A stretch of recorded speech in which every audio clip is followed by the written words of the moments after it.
சின்ன தீப்பொறி. ஒரு சிறிய கிராமத்தில் ஆரவ் என்ற பையன் இருந்தான். அவனுக்கு காகித பட்டம் பறக்கவிடும் ஆர்வம் அதிகம். ஆனால் அவன் பறக்கவிட்ட பட்டம் ஒவ்வொரு முறையும் கிழிந்து கீழே விழுந்தது. கிராம பிள்ளைகள் சிரித்தனர். அவனால எதுவும் முடியாது என்றார்கள். அது ஆரவின் மனசை உடைத்தது. ஆனால் அவன் தன் அம்மாவின் வார்த்தையை நினைத்தான்.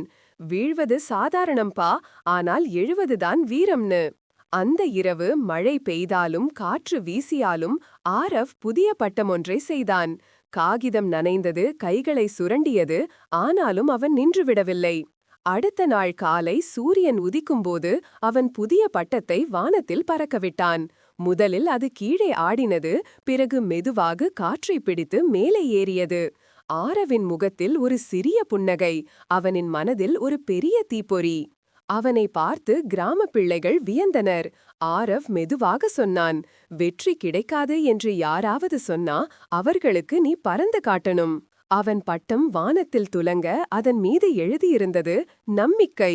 குழந்தைங்களே, ஜெரால்ட் சபிதா சேனல் சப்ஸ்கிரைப் பண்ணுங்க. உங்களுக்கு அம்மா பிடிக்குமா அப்படின்னா சப்ஸ்கிரைப் பண்ணுங்க. அப்பா பிடிக்குமா அப்படின்னா லைக் பண்ணுங்க. நன்றி, வணக்கம்.